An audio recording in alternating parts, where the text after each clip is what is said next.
ಎಲ್ಲರಿಗೂ ನಮಸ್ಕಾರ. ಕರ್ನಾಟಕ ಸರ್ಕಾರ ಕಾಲೇಜು ಶಿಕ್ಷಣ ಇಲಾಖೆ ಲರ್ನಿಂಗ್ ಮ್ಯಾನೇಜ್ಮೆಂಟ್ ಸಿಸ್ಟಮ್ LMS ಎಂಬ ವಿನೂತನವಾದ ಡಿಜಿಟಲ್ ಕಲಿಕಾ ಕಾರ್ಯಕ್ರಮವನ್ನು ಅನುಷ್ಠಾನಗೊಳಿಸುತ್ತಿದ್ದು, ಈ ಹಿನ್ನೆಲೆಯಲ್ಲಿ ತುಮಕೂರು ವಿಶ್ವವಿದ್ಯಾನಿಲಯದ ಪ್ರಥಮ BA ಪ್ರಥಮ ಸೆಮಿಸ್ಟರ್ಗೆ ನಿಗದಿಪಡಿಸಿರುವ ಚಂದ್ರಹಾಸ ಎಂಬ ಪತ್ರಿಕೆಯನ್ನು ಕುರಿತಂತೆ ಇವತ್ತು ನಾವು ತಿಳಿದುಕೊಳ್ಳೋಣ.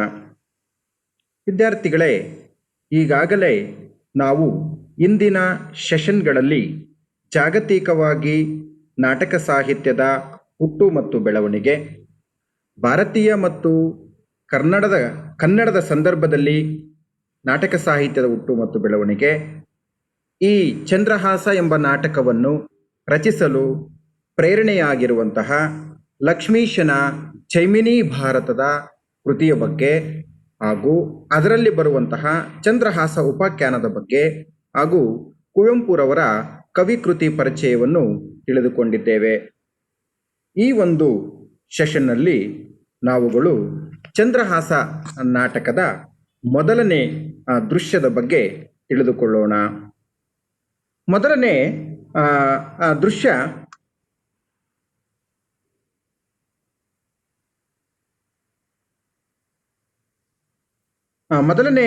ದೃಶ್ಯವನ್ನು ನಾವು ನೋಡ್ತಕ್ಕಂಥದ್ದಾದ್ರೆ, ಕುಂತಲ ನಗರಕ್ಕೆ ತ್ರಿದೇವಿಯರ ಆಗಮನ.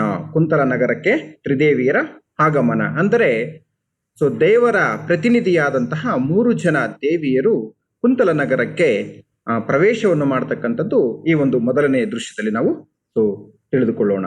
ಈ ಒಂದು ಸೆಷನ್ ಅನ್ನು ಆಲಿಸಿದ ನಂತರ ನೀವುಗಳು 3 ಜನ ದೇವಿಯರು ಕುಂತಲ ನಗರಕ್ಕೆ ಬಂದ ಉದ್ದೇಶವನ್ನು ಗ್ರಹಿಸುತ್ತೀರಿ. ಹಾಗೆ ಆ 3 ಜನ ದೇವಿಯರ ನಡುವೆ ನಡೆದ ಸಂಭಾಷಣೆಯನ್ನು ಅರಿಯುತ್ತೀರಿ. ಹಾಗೆ ಬಾಲಕ ಚಂದ್ರಹಾಸನ ತಂದೆ ತಾಯಿಗಳು ಮತ್ತು ಹಿನ್ನೆಲೆಯ ಬಗ್ಗೆ ತಿಳಿದುಕೊಳ್ಳಲಿರುವಿರಿ. ಇಲ್ಲಿ ಈ ಒಂದು ಸೆಷನ್ನಲ್ಲಿ ನಾವು ಚರ್ಚಿಸಬೇಕಾಗಿರ್ತಕ್ಕಂತಹ ಆ ಮುಖ್ಯಾಂಶಗಳನ್ನು ನೋಡ್ತಕ್ಕಂಥದ್ದಾದ್ರೆ, ಮೊದಲನೇದು ಯಾವುದಪ್ಪ ಅಂತಂದ್ರೆ, ಇಲ್ಲಿ ನೋಡಿ,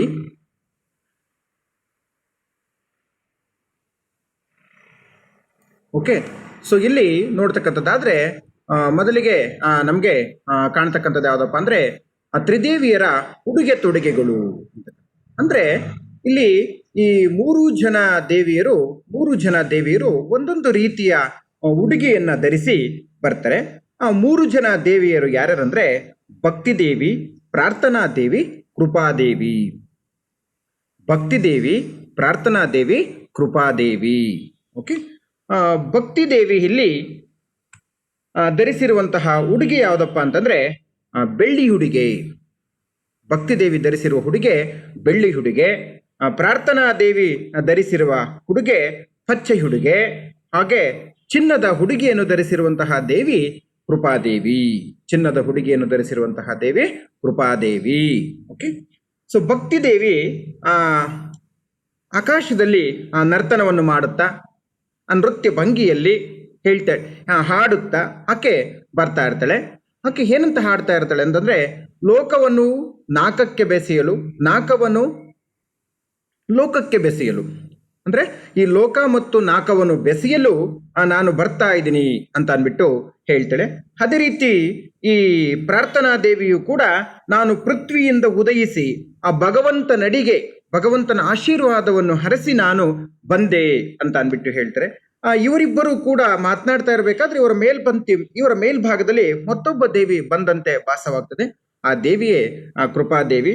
ಆಕೆ ನರ್ತನವನ್ನು ಮಾಡ್ತಾ ಬರ್ತಾಳೆ. ನಾನು ಭಗವಂತ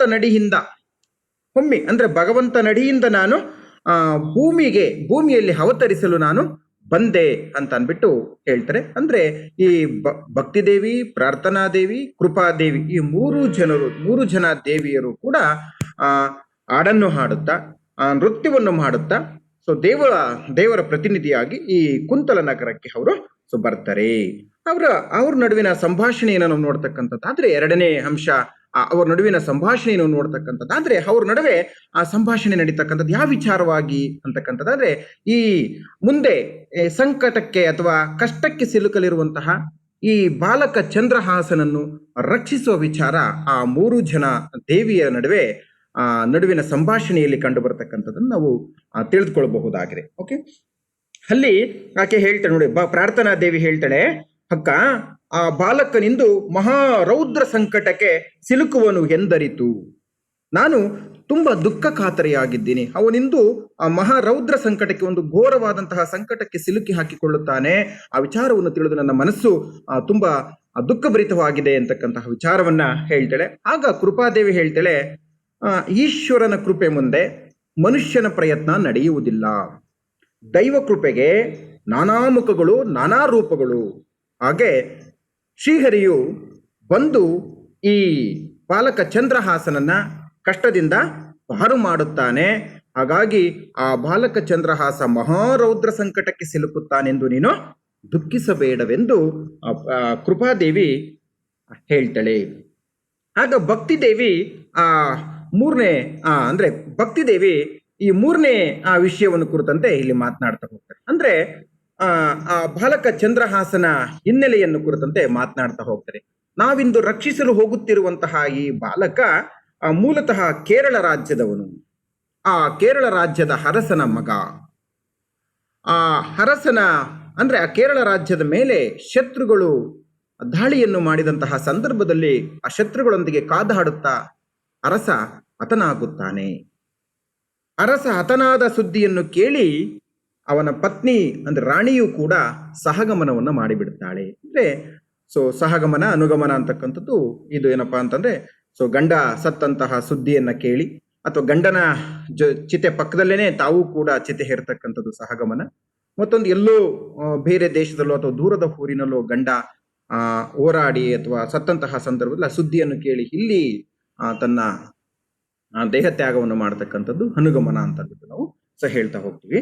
ಇಲ್ಲಿ ಈ ಸಹಗಮನ ಮಾಡ್ತಾಳೆ. ಆಗ ಆ ವೈರಿಗಳು ಅಷ್ಟಕ್ಕೆ ಸುಮ್ಕಾಗ್ಲಿಲ್ಲ. ಈ ಅರಸ ಕುಡಿ ಅಂದ್ರೆ ಈ ಅರಸನ ಮಗನಾದಂತಹ ಈ ಬಾಲಕನನ್ನ ಕೊಲ್ಲೋದಕ್ಕೆ ಹುಡುಕ್ತಾ ಇರ್ತಾರೆ.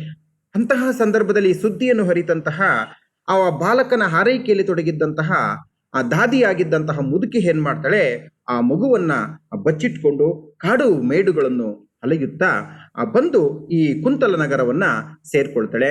ಆ ವೈರಿಗಳಿಂದ ಈ ಬಾಲಕ ಚಂದ್ರಹಾಸನ್ನ ರಕ್ಷಿಸುತ್ತಾಳೆ.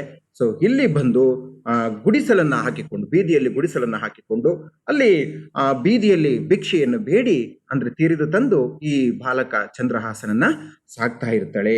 ಓಕೆ, ಈ ವಿಚಾರವನ್ನ ಭಕ್ತಿದೇವಿ ಉಳಿದ ಇಬ್ಬರು ದೇವಿಯರಿಗೂ ಕೂಡ ಹೇಳ್ತಾಳೆ. ಆಗ ಮೂರು ಜನರು ಕೂಡ ಬನ್ನಿ ನಾವಿನ್ನು ಅಂದ್ರೆ ಇವರು ಮೂರು ಜನ ಮಾತನಾಡ್ತಾ ಇರೋದಲ್ಲಿ ಇನ್ನು ಗಗನ ಮಾರ್ಗದಿಂದ ಈ ಕುಂತಳ ನಗರಕ್ಕೆ ಬರ್ತಾ ಇದ್ದಾರೆ. ಆ ಬರುವ ಹಾದಿಯಲ್ಲಿನೇ ಇವರ ನಡುವೆ ನಡೀತಕ್ಕಂತಹ ಸಂಭಾಷಣೆ ಆಗಿದೆ ಅದು.